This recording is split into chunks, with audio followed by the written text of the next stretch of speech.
We make the impossible possible. What was that moment? What was that shift that you realized that I don't want to do this anymore? You have these KPIs to hit in 6 months' time.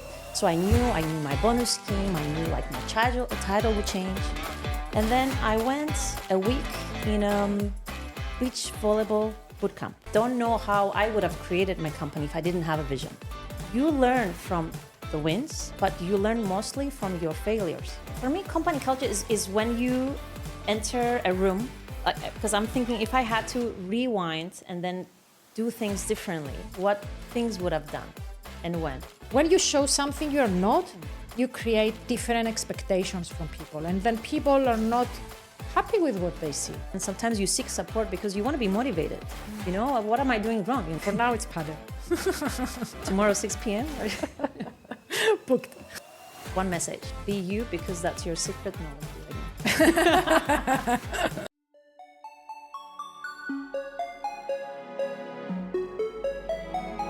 Sometimes you meet a person and you want to know all about their story.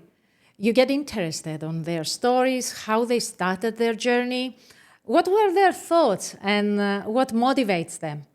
This is exactly what happened when I met Chryso Savva, a young entrepreneur full of energy and desire to create a high-performing team for her company. And I invited her to this episode not only to learn more about her leadership journey, but also for you to meet her, and maybe we all take something inspiring or something new from each other.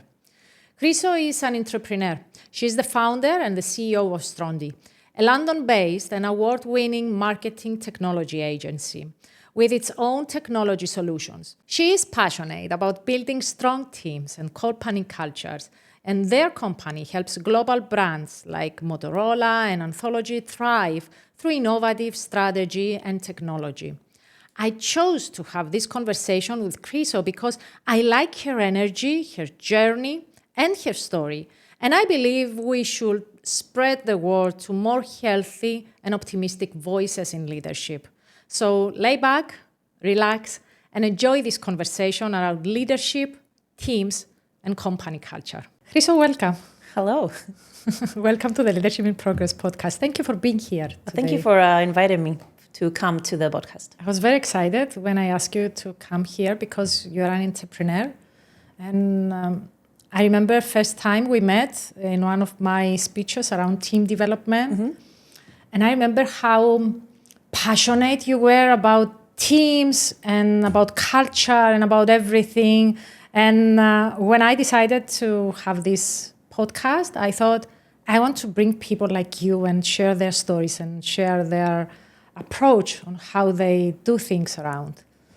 Well, I'm glad that I gave that impression as well. I really enjoyed that talk, and I enjoy the podcast and what you're bringing in. So I'm looking forward to our discussion that we're going to have. Great, great. So let's start with your company. It's Strondi. Stronde, yes. Stronde, not Stronde, Strondi. Stronde because it's short for strategy on demand. Strategy on demand. Exactly. Great, great. And if you would explain to a 10-year-old child what do you do there, what would you say? 10-year-old child, okay, that's a very good question. So to the 10-year-old child, I'll say that we make the impossible possible through the use of technology, automations, and integrations. Okay. In terms of strategy? We started as a strategy consultancy because at the past, 80% of what we were doing was consulting. But then the last 2 years, we evolved into being a marketing technology agency. As at the moment, we're 80% implementation, 20% consulting. But strategy and strategically thinking all of the solutions that we're doing is embedded into all of the services that we're offering. And now I'm getting curious. Did you always wanted to do that company? I mean, did you see that coming? Was it something that you planned, or was it something that you decided along the way of your career? That's a very good question, because I think naturally I always wanted to found my own company. But when I decided to start on the journey, I didn't have the idea of creating a marketing technology agency. Okay. I wanted to build a company that works. People are so motivated to be doing any type of service that we were doing, and we would thrive as a team. The involvement of where we are today, it's all relatable to the team that I brought in and to where the industry is going. Okay, so you always wanted to make a team, create a company, but you didn't know what was going to be? Well, okay, let's start then from how I started that. I really want to hear your story, how Chriso's story starts. So let me start by saying that I studied computer science, and so I was a programmer, always within the technology sort of mindset. But I had a business savvy and marketing mindset, so I did digital marketing. And that was in London School of Business and Finance. And then within 5 years in London, I changed 4 jobs. So I started as a digital marketing manager in a yoga company. I then moved into being a strategic digital marketing manager in a global events company. I was 21 back then, and I was leading a team of 5.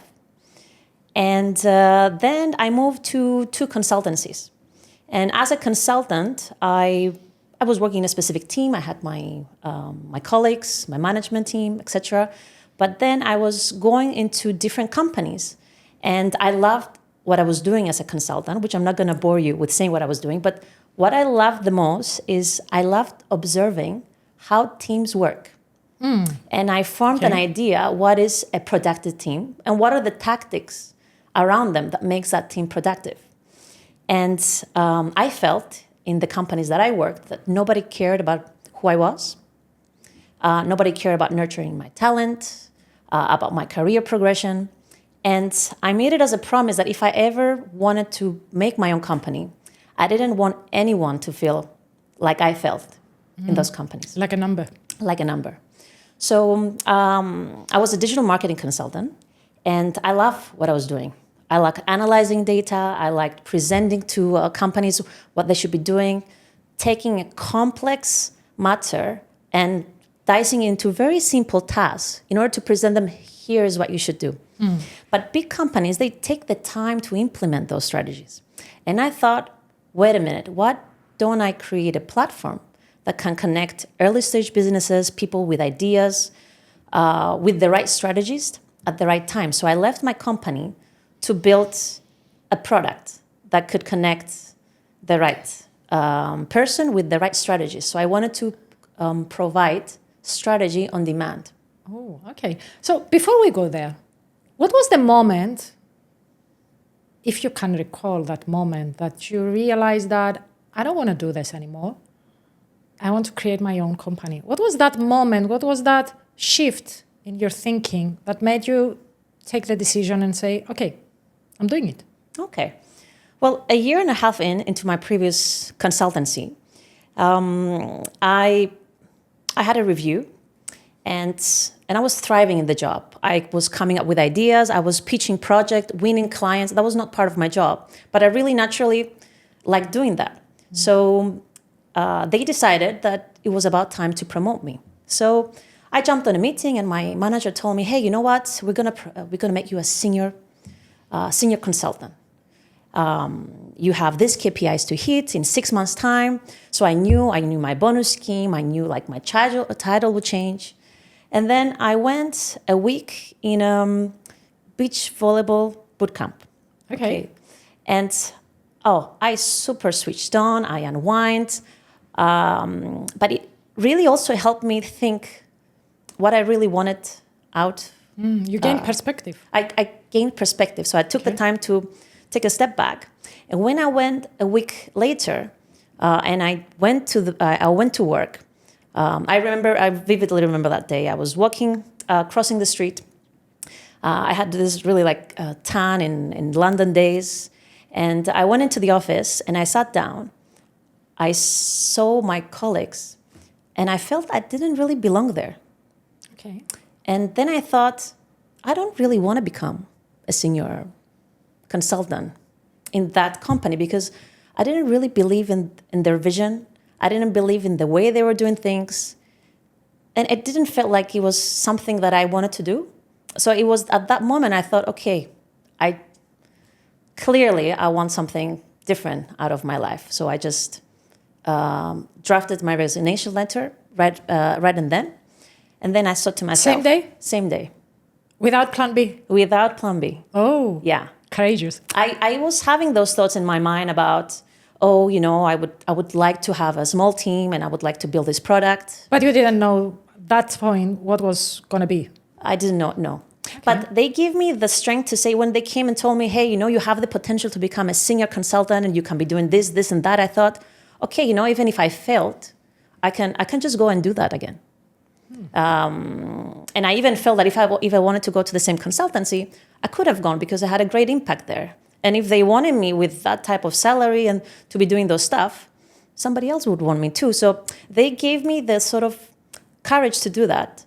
But that disalignment with where they wanted to go and what my values were, it was that thing that made it clear that I didn't want really to work and strive for something I didn't, at the end, believe in. You touch upon two very important pillars when it comes to cultures and team development and leadership, values and vision. So, and you said that I felt like their vision was not in alignment with my vision. How important you think is having a vision when you have your own company? I mean, someone would say this is a silly question, but I guess, do you always have a vision for your company? Or there are some times that you don't really have a vision? I think it's important to have a vision if you want to build your own company. I don't know how I would have created my company if I didn't have a vision. My vision in my mind was not the product, what I wanted to do at that stage. And it's something that we haven't really done. So that platform was never really put into fruition because the company evolved and we built a consultancy at the end offering strategy for big companies. But my vision was clear. I could picture myself with a team of at least 6 people wearing blue shirts and playing a sport. Now you think that has nothing to do with companies, but I wanted to build a company that we would do great stuff together, that everybody will feel empowered. They'll have their own sort of reason of being in the team, and we would grow together to whatever we were going to do. So my vision was a happy team. To provide for others what you didn't find in your workplaces before. Yes. So, and the things that I applied into the business are the things I've either seen from companies I worked as a consultant that I really enjoyed, or the things that I didn't, that there were wrongdoings in the previous management that I had. And I have plenty of examples to share. Go ahead. Okay. And I hope my ex-colleagues don't really listen to this podcast. So at the age of 21, I was working as a strategic digital marketing manager in this global events business. Okay. So they wanted a person with 8 years of experience, but then they took me from my CV and what I brought in. And when I went to the company, there was not a person to manage me. Okay. But I had clear KPIs. So every 3 months, I would go to present them to the CEO of the division. And then 9 months later, and I love what I was doing. I built a website from scratch. I introduced webinars. I was 2 a.m. with my pajamas doing webinars in the Australia region. Nobody asked me to work overtime, but I was really enjoying it. And then nine months later, they brought a person, and that person was then set to manage me. And I remember it was the first week in. I did the 3rd webinar in the Australian region, and we start work at 9:30. And I went at 9:50. I don't remember what time I went. And I got brought in with the HR to talk about me running late. And it was quite obvious that I was doing all those overtime. And ever since that day, they downgraded what I was doing. I didn't have the authority to think about the campaigns. I wasn't even running those webinars that I really enjoyed doing them, but nobody consulted me. Nobody came to say, hey, Chriso, we're going to change what you're doing right now. There was nothing like that. It was just the minute this new person in, it sort of felt like that person took my job. So you didn't feel appreciated at all. You didn't feel heard. You didn't feel listened to. I wasn't given even the chance to be listened to. And because sometimes when you are given the chance to be listened to, then you can say, I voice my interests, but nobody has heard them. Yeah. But then nobody decided to come and ask me. So this is one thing I've learned. So whenever at Strondi we make a change, we bring new people in, or we create a project, everybody has a say. So we have processes in place that everybody can say their opinion.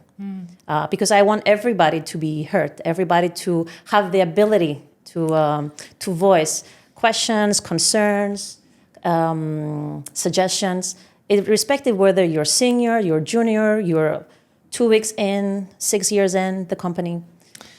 And feel heard doesn't have to do with following your advice. Sometimes just feeling heard, it's enough. I mean, maybe then we will do something different, but if you feel heard instead of just saying things, you will not probably feel heard that people didn't. Yes, but sometimes being heard, it has nothing to do with you following, voicing something. Yes, you because see a person, you see whether a person has dropped their productivity. Yeah. And that is also, you need to listen to those cues as well. Not everybody voice things in. Yeah. But you can see them in their work, you can see them in the approach they have, you can see them in how motivated they are or how demotivated they are. This is also another form of being heard. Yeah, and while you were speaking, I remember out of the blue something. Okay. Something from first interview with my first corporate role. I actually took the job after that. That I said to the person that was interviewing me, I will probably be your most loyal person, but I never want you to say what time I should come or what time I will leave. I will probably work longer hours, but I never want you to tell me anything about the time I come, the time I leave. And he was looking at me very strange because I knew myself. If I'm committed, I'm loyal. And if I'm loyal, I work overtime, But what you said about I was putting all these hours, all this effort, and then the one time that I was late, someone gave me feedback for being late without seeing the whole me, seeing my whole effort. That is where you lose motivation then. That is where you feel like you don't feel appreciated, isn't it? Yeah, I felt, why did I waste my sleep? If nobody I realized. didn't feel, I wasn't feeling like evaluated. Yeah. So that's lesson number one of things I should not have done in when I created my own people company. should feel appreciated. People should feel heard. But also the other thing I've found is sometimes when you have, I don't know, maybe a high achiever or a person that really has a clear mindset, they want to progress in their job. If you can see that person going into a leading role, going to a more senior role, getting another person in to then put them on top of them is not also a good decision, which is something that I also found. Because when they brought, for example, in that company, when I had that upper management level, I felt that there was no need. This is my feeling. Maybe because nobody has shared that. There was no need to have that person in because we had two people doing the same job at the end. Yeah. But one person had to be downgraded, but the person who was there in the company already. So how good is that if you have a person who is bringing in massive results? If it was an underperformer, then okay, you make a decision. It's a business. But because they had that role, ever since they recruited me, they had to recruit another person in. And they didn't change their recruitment. So apparently there was a person that was going to join the same time as me, but didn't. And they ended up hiring that person 9 months later. So they didn't reevaluate what the company needed at that stage with the introduction of and the expansion of the team. Yeah. So Sorry. And the other thing is, it was the person that was set to manage me. And then when I went to the other companies, and as a consultant, I also interviewed people on behalf of my clients at the previous agencies. I also find it a very wrongdoing, the fact that I was not involved into the recruitment process to see how the other person would work with me. And this is something that I do at Strondi. So if we have a role that I'm not directly working with the person, but that person is to work with my marketeer, with my developer, for me it's important to see how the other person interacts in an interview room with the other person. Okay. Going back to the moment that you realize that I want to create my own company, you find out what it is that you want to do, and you start making this happen. Okay. And it's the moment that you start creating a team from scratch. Yeah, that's the bit I love, yes. Okay, because it's very often we have to deal with teams that they are already there. We go as team leaders, we go as consultants, we get a promotion and we get to manage a team. The team is already there. Maybe sometimes someone leaves, someone comes, but it's there. They do things in a specific way. They have their own culture, their own code of communication. And then the team leader goes. But there is these other times that you have to build a team from scratch. And that's a completely different process. How was it? How did you went through the thought of building a team from scratch? So my first recruit, she's 9 years now at the company. So when I said to do my own thing, I ended up being a contractor, a consultant. So I was working 3 days at the Times. I was working 5 days at British Gas and 5 days in a health insurer. Now, if you put those days together, it didn't really add up. And I was literally like a yes woman when it comes to taking jobs in because I wanted to support my idea. So I decided I had to take an intern to get me to handle those contracting gigs. And I went on LinkedIn and I had 3 search terms. So the first person that I had to take in, it was very much related to the background. I wanted a specific person that had similar background to mine, that can then teach the things that I was doing. And for some reason, it felt like it would become natural. So the first hire is the person that is more like a personal assistant to you, is more like a person that will support you. So what is coming after that? I mean, after the first hire, how did you make up your mind? What was the criteria that you had in place in what kind of people they will join this team, apart from the technical skills? Okay. The personality was very important. So when I had to pick the first one, it was an easier choice because I had to pick a person that just one-on-one, whose personality it can really fit with me. So it was just me working.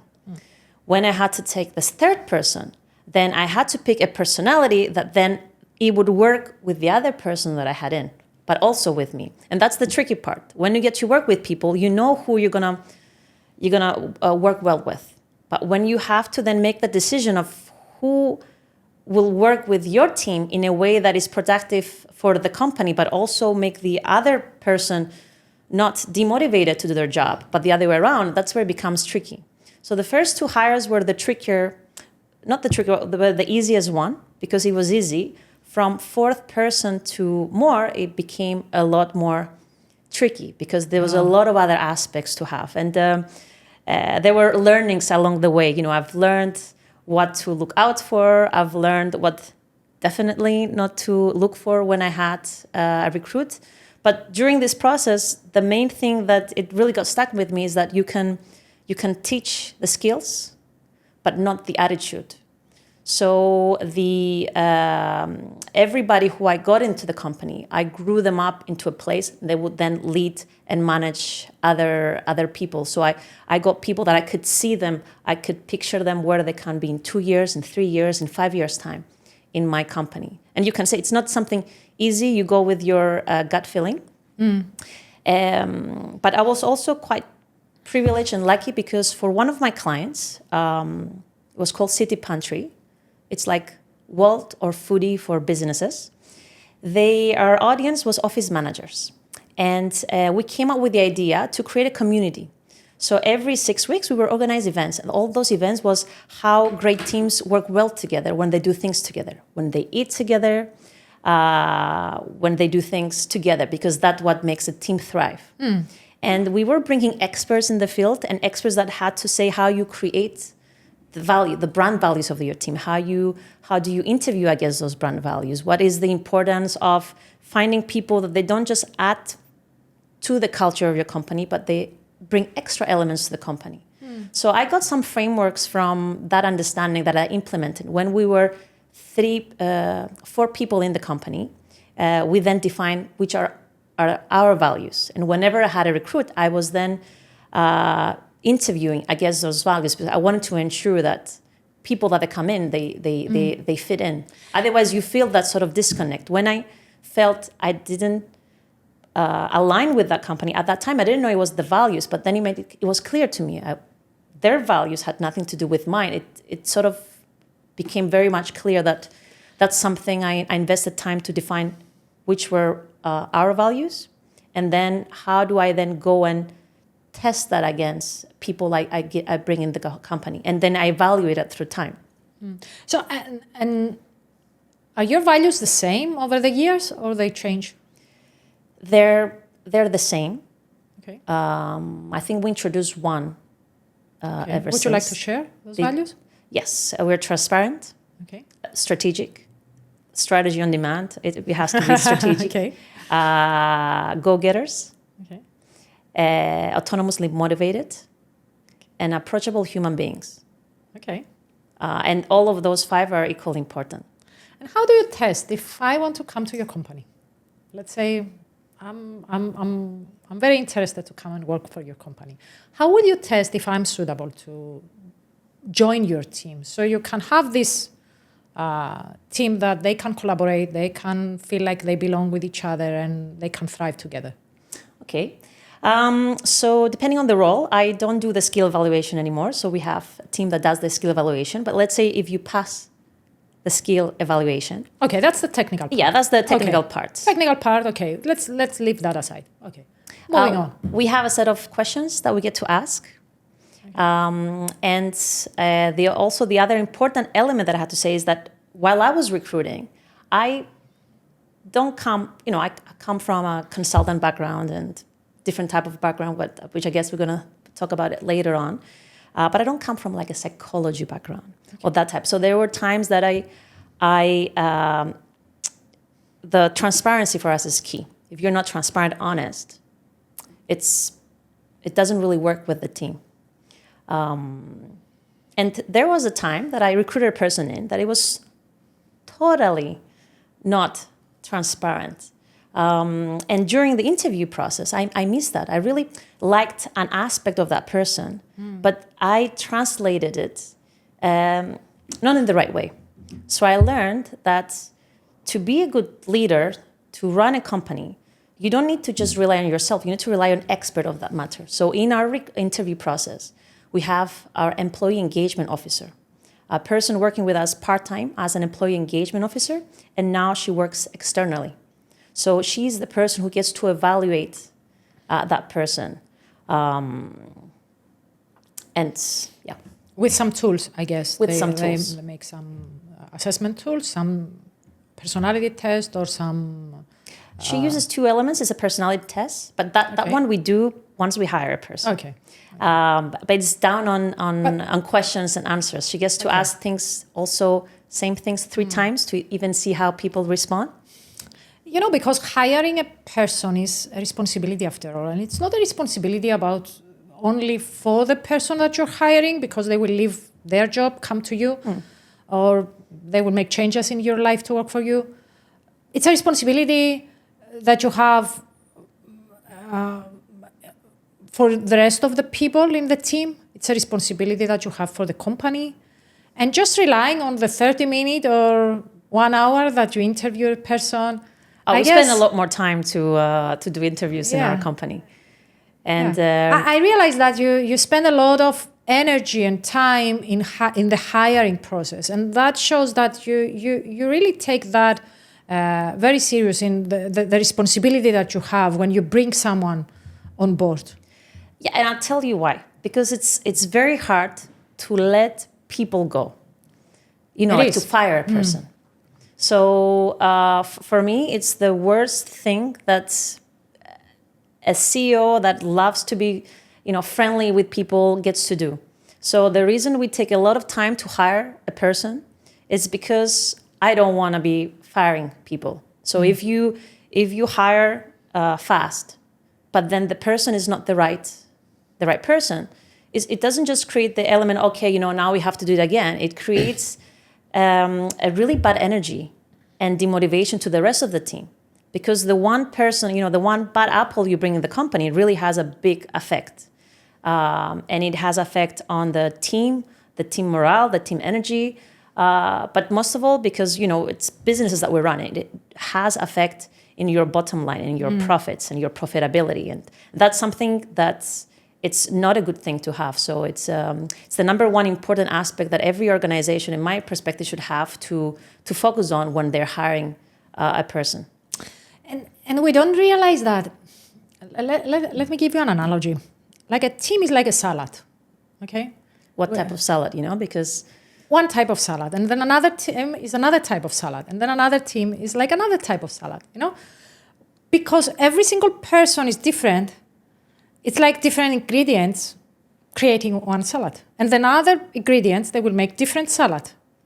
So when you remove a person and you add another person, it's like you remove the chicken and now you put eggs in the salad. It's a completely different salad. And the team dynamics, they change only just because you change one person, just because you added one person, the whole dynamic, the whole taste of the team might be different in the end, because it's like the ingredients in the salad. Oh yeah, I know what you're talking about. Yeah? And if you're on a diet and you don't really like that ingredient and really can mess up, with your, you might be intolerant to one ingredient and the other. Yeah, it changed the whole dish, if you think about it. Just one ingredient will change the whole dish.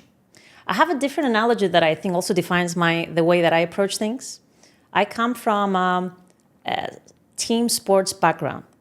Mm-hmm. So I played volleyball, and I played volleyball professionally. I played in Premier League in London, and I learned, and this is also where my drive for building a teams, and also that one of the reasons my vision was 6 people at least with blue shirts, is because, to form a volleyball team, you need 6 people. Okay. You need 6 individuals. And you cannot win a game individually. If I'm a good, if I'm good individually, it doesn't mean that, like my team can win. You need to really understand your own strengths. Most importantly, though, you need to understand your own weaknesses. And the same with all of your team players. And the person who controls the team dynamics, it's basically 2 people. It's the coach, who at that stage acts like the CEO, is the person who needs to make decisions, and he or she needs to make quick decisions. He needs to understand, again, all of those team dynamics and be able to form the right structure. But to form the right structure against the opponents you're playing, because you might have this type of structure with the same individuals because you're against the X team. But then you need to change the dynamics. You need to change who gets to play where against other people. And what I also learned from this sort of approach is that you learn from the wins, but you learn mostly from your failures. And that's a very important element, because if you fail, let's say you're in a championship, you fail a game, you can win still the championship. So you need to really adapt that element of how you have this thing and the learning, and you learn every single game, every single minute in. You learn from your own strengths, you learn from your different people. But the most important thing I learned is, even at times that a person next to me is down, it's my role to empower the other person. And when I'm down, it's to create the dynamic that the other person tries to empower you. So this is the whole element of why I think it's very important to take things from sports, equally to salad making, and bring them in the business, because it is we're all humans. The way we work, the way we get motivated is different. And you need to really adapt based on who you're talking to, on a specific day you're talking to them, or if it's on a specific project. That adaptability, it changes daily, hourly. It's very dynamic. Very dynamic. Very dynamic. And I remember I was watching a speech from Roger Federer, you know, the number one tennis player. And he made a speech in the graduation of a university, and he was talking about how many points he lost during his career and how many points he won during his career. And apparently, he lost something like 50%. 1 out of 2 points, he missed them. But he won 20 championships, you know, and he is one of the top 3, you know, top tennis player in the world. But 1 out of 2 was failures when it comes to points. So when you say that we learn from failures and how important the coach is for that team, let me ask you, because we see sometimes that when the coach is different, the team is different. Yes, you can have the same individuals and they would work differently with a different coach, a different leader. So I'm going to say an example that, again, it's not from a business sort of background. In London, I participated to this game called All Nations. Coming from Cyprus, there were not a lot of people, Cypriots, to play. So I represented Team Greece. And we were the same team 2 years in a row. First year, oh my God, we failed. We were 30 teams. We were a bottom team. We argued against each other. It was a mess. Second year, we had this amazing coach. He stayed with us for 5 years. He had the same team. We were the same people. Okay, maybe 1 year extra wiser, but we were the same individuals. And we won the second category. We were having such a great time in the court, and it was all about how he knew how to nurture us, how to talk to each single person. What did you do differently? We didn't do differently. We respected that person, however, differently. But what was different in that person versus the other person that makes you want to work for that person? He had clarity of what he wanted to do. He also asked us if he wanted to play for fun or to win. So that was, he wanted to ensure that everybody aligns with a goal, because you go there for fun. It wasn't, it wasn't like championship. It was just something you do once a year. It was quite fun. So he wanted to ensure that everybody was aligned with the goal of the whole team, and everybody stayed to play if only they aligned. Okay. Then from that, he created respect. And when you respect the person, you then are able to then listen to and follow through orders. Here's what many team leaders got wrong. Some people, they come and they say to me, I'm struggling with feedback, let's say. Tell me, how can I give more constructive feedback? And of course, you have steps. Of course, you have rules. Of course, you have techniques on how to give feedback. But the number one, most important element of being able to be heard for the feedback that you gave is that it needs to come from a place of respect, from a place of caring. And this is what many leaders, they don't realize, that it's easy to teach you the framework of how you can give feedback. But if I don't respect you, or if I feel like you don't care enough for me, I don't listen to you. I don't feel committed to you. I'm not even going to share your feedback. Because, if you don't respect, you're not bothered perhaps to... Yeah, but the other way around, because when I give feedback to my clients, they're always so open to listen to that feedback. And sometimes I challenge them. And sometimes I even say, may I challenge your thinking for a while? And they say, yeah, go ahead, do it. And I was thinking, why they are so open? Why they are so open? I think I have the answer. Yeah. Can I go on? Yeah, go. Because your clients, they come to you because they want to become better. You go to them as a coach. Not everybody are happy with getting advice, because sometimes they don't understand that they need that advice. My role is not giving advice, but when they say challenge my thinking, and I'm open to that, okay, half of the thing is that they come to me, okay? I don't go to them, but sometimes I go to them because I get to work with companies and they come to me, the owner comes to me and they say, coach my leaders. So eventually I go to them. But again, what I realize is that they are open to that feedback because I care about them, because they know that I have no hidden agenda behind me. They know that I don't judge them. I just give genuine feedback. And this is what I think this is also a gap, because we are trying to figure out how to explain things, how to give feedback, but we don't realize that in order to give feedback, you need to work on your judgment, you need to work on how you treat people, how you care about people, how you create that respectful relationship, and then there will be a teaching moment, then there will be a feedback moment, then they will be open to listen to you. I find feedback, it's a very tricky subject on the aspect of the expectations you create when you ask constantly for feedback. So at Strondi, I ask every single one of our clients to tell us, especially when we do the first type of work with them, I'm not interested about the good feedback. I'm interested about the ugly. At the beginning, we had this feedback form that was called the good, the bad, and the ugly. And I wanted to find out things that they were ugly. I wanted to see, because people love to share feedback. They also there are some people that they like to share feedback. And if you work on that feedback, then there is a different type of engagement. They're more likely to work with you because they know that they can open up to you. And by opening up to you, you are there, they can share more things. It means that their relationship can bond more. And as a consultant, when people are opening up to what is the problem, what is the difficulties, you're then able to find the right solution for that. So I introduced this element into the team, the ability to share any type of feedback. Okay. And it was working great. That's how we improved how we do things in the office, what kind of supplies to have, what type of supplies not to have, annual performance reviews.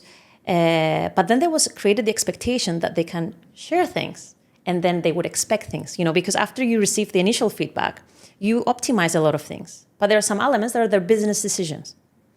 And some people should respect sometimes the business decision. So when you create this loop of feedback, it's important to put expectations, how people to expect, because if people are then, you get them to share something and they see an action out of it, and then they start sharing with no action, it then gives that loop that you have to be excusing yourself why some actions were not given. So we still have feedback, but based on this learning, we have it in different sort of rounds, and we also make clear what is, again, every year we reinstate the mission, the vision, etc., because some type of feedback, they should also align with that. If there is a disconnect to that, you listen to adapt a process, etc., but at the end of the time, sometimes something cannot happen because it's not in the direction of business is going. It's a different thing to give feedback on something, like a process, like a behavior, like I give feedback on something that I give, like a product, and I give feedback on that. And it's a different thing to say my opinion about strategic decisions of the company. Yeah. That's not feedback. That's me getting out of my boundaries, stepping in your shoes and telling you how you should run the company, isn't it? Yes. That's not feedback, actually. No, but when that happens, though, I sometimes think, okay, is it because they're challenging like a leader? Is it because of the trust? It's good to be challenged, but I started observing if some of my people, they challenge some decisions, should they be challenging those? Because if you go into the loop of then excusing yourself, I find that it doesn't create confidence in. But then I also, when it happens, I start to think, okay, is that something that's not, it's not clear?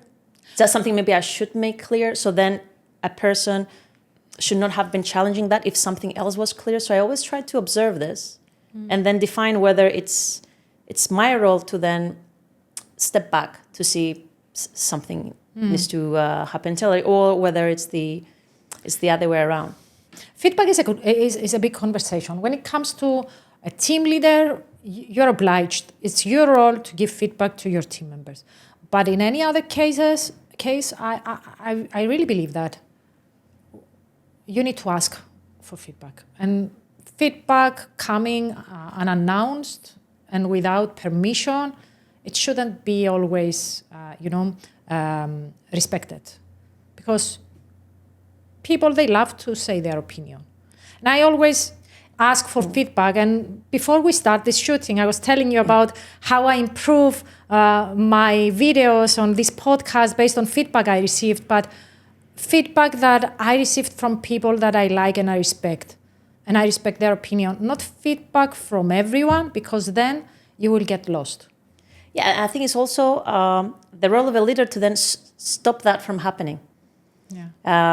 Because from experience, if you don't stop that from happening, it will happen again. Yeah. And again, and it will create that element that everyone else can do it. I guess how much freedom is too much freedom. And then where do you put some boundaries? Maybe now it's feedback. Maybe then it's a budget thing. Maybe then it's something else. It's a matter of where you put the boundaries with people. Because if you don't put any boundaries, people will ask for more, go for more, and sometimes it's good, but sometimes it's not for the greater benefit of the organization, isn't it? And sometimes it's one of those salads, but the unhealthy version of that salad. And so sometimes it's unhealthy to have that. So what is company culture to you? What does it mean? I know you're passionate about that. What does it even mean for your culture? For me, company culture is when you enter a room and you get that vibe. And it's the vibe you get the next week if you enter the same room. Obviously, somehow different, but that vibe. The energy. The energy, the proactiveness. Every company has their own culture. So for me, I wanted to have, I wanted to feel people that work at Strondi, that there is a culture there.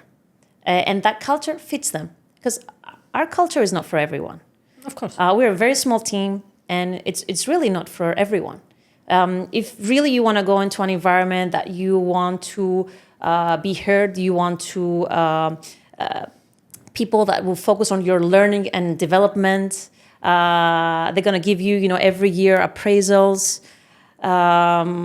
You enjoy playing paddle and you want to be doing that every 6 weeks, then we're a company for that type of people. But if you want to go to an environment that everybody works for their own selves, or they're isolated, or I don't know, they go drinking and getting wasted every Friday, then that's not the culture that we offer. So a company culture, it's a set of ingredients that has a distinct vibe in a company, that it's ever, like fluid, but it is there. I was reading somewhere the other day that company culture says is how your employee feels Sunday night for tomorrow morning. Yeah, because you go, there are people, I want people who come to work at Strondi. We have a hybrid model. You can work from home and from the office. But I want when people are going in their car, driving towards the office, to feel like that sense, today I'm going to work at Strondi. Feeling proud of the organization that you work and the team that you work to. Yes. So that's why I put a lot of efforts to create such culture. We have team building sessions. We also have remote employees. So every last Friday of the month, we do a team building that's online. Our employee engagement officer, who is amazing at what she does, she gets to create these games. Me, even personally, I have no idea what's coming up on those games. So you look forward? I really look forward for that. We're doing things from escape rooms to Two Truths and a Lie to like drawing. And it really gets you into the vibe of understanding different people in different contexts. And that's how we bond. We do get-togethers in Cyprus every now and then. We had a person coming from an Erasmus scheme that introduced ping pong to our offices, so we have ping pong hours. And I like to do things that they bring the team together. Because if you're bonding with the team and you get, you're outside of work, you have, like a connection with the person. When you get to work, you're more open to then go and say, hey, you know what, can you look at this? This needs a little bit of feedback. This needs a bit of changes. And this team building and the culture really affects the work. It affects the productivity. And I feel in even smaller teams, it's even more important. So now I'm thinking that your team is not in one place. People are working hybrid, people are working from different countries maybe. So how difficult or easy it is to create the culture that you want when you're not in the same place? And I think that you had the comparison before and after. Yes. So I founded the company in London. So it's been 10 years and running almost. And the last 5 years, we have offices in Cyprus. So before we were in London, based of London. So when I created the company in Cyprus, I wanted to focus on bringing both talent in the Cypriot office, but also people that we would do stuff together in the office.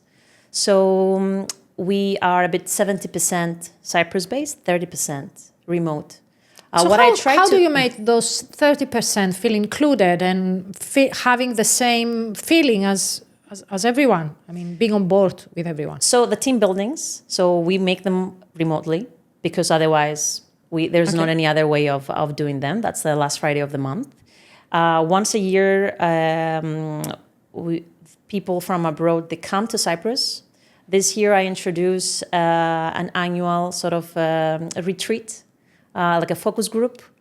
And my plan is to continue having that yearly aspect that everybody comes to Cyprus.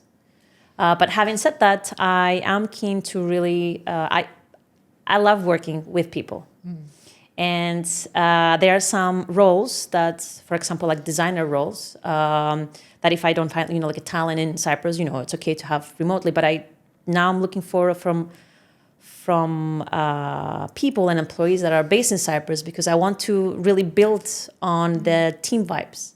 Okay, and so you're hiring. Yes, I'm hiring. I'm actually hiring. Stronde is hiring, so I don't know when this episode will be out. So depending on when look for Stronde. Maybe they are hiring the moment that you see that episode, and maybe you. And maybe having join. said that, I am hiring a business development manager and a project manager. Okay. So yeah, if you know someone great, reach out. Yes, okay. dropped it in the comments. Great. Cool. So. Χαζόνι, μόνο τις σκέψεις μου. Θα το κάνω κάτι. Okay. Great. So, now I'm wondering that 10 years after,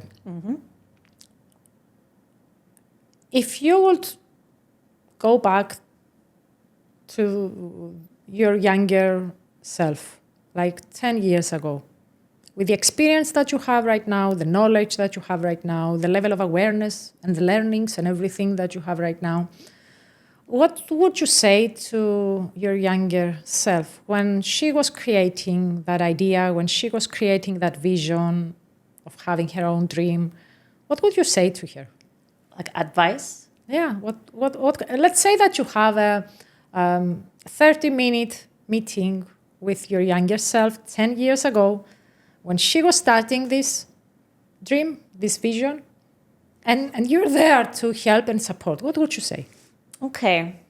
I will basically tell her 3 tips. Because I'm thinking if I had to rewind and then do things differently, what things would I've done and when? So first thing is hire slow. Focus on the hiring. Tip number 1. Okay. Second, if you hire a person and he doesn't perform, don't give them too much chance. If your gut feeling tells you that you shouldn't be giving too much chance. Probably this would have been But if the hiring was, because I'm thinking if the hiring was done slower, I wouldn't have brought a person in. And if I had the decision to stop the person from being in earlier on, it would not have impacted my business at that time. And then because I always like to have 3 tips, not 2, what would have been the third tip?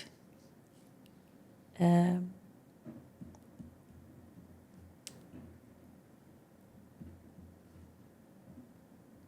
third one. I would also say, don't be afraid to be you. When I started, I had a specific type of approach. I also listened to some advice on, how you should go into meetings, etc. And then I realized, you know what, being me works. I win businesses by saying jokes. Actually, part of my clients, they really want to work with me because of my jokes. I do sometimes a stand-up comedy in my meetings. So at the beginning, I tried to show a little bit of a more serious version of myself until I realized, actually, me works. It's fine. Yeah, people likes me for who I am. Yes. I don't need to pretend I'm someone else. Yes, and I have my own style. So this is, like my style. Obviously, you learn. You have to be open to observe what works, how you adapt, how you become a CEO, what works, and how that impacts you. You learn a lot of things. It's not just about being a leader. It's about, and if you are a solo founder as well, you get to do with a lot of other aspects of the business. And it's okay to embrace that, who you are as a personality, because then you bring your whole self into what you're doing. Yes. Not just the limited versions that you feel like you have to do in a role. Yeah, because everybody had their own style. So, and I think that's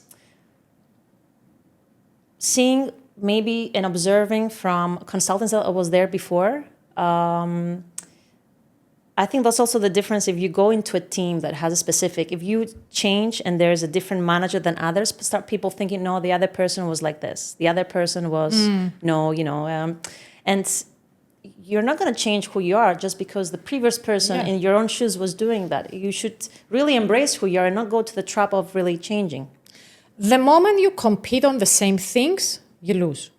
The moment you compare yourself to someone else, you lose.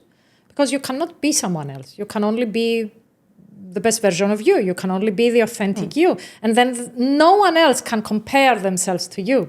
If you bring your whole self to what you're doing. And this is sometimes when I speak with some of my colleagues, and we have this discussion that I never feel like threatened from other coaches or consultants or trainers.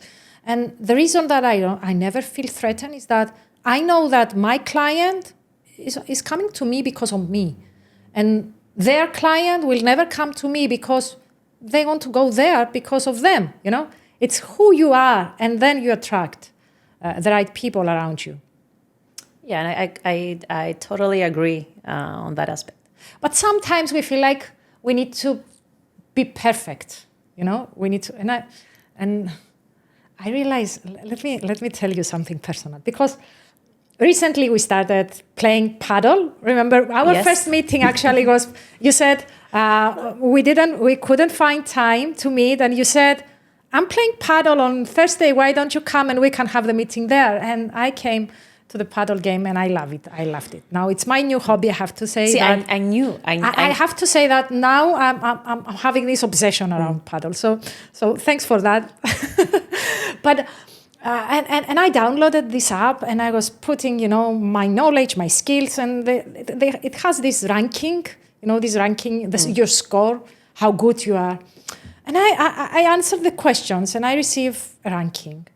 It wasn't very empowering because it was a beginner's ranking, Yeah.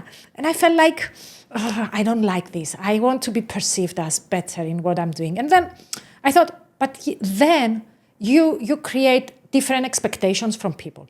When you show something you're not, you create different expectations from people. And then people are not happy with what they see, So being who you are, show your weaknesses, show your strengths, bring your full self into what you're doing, will make more connections. And actually, yesterday was my second game, and the other player, because they knew my level, they were teaching me. They were saying, hey, I'm going to shoot this and do that and do the other thing. And I was learning in that game.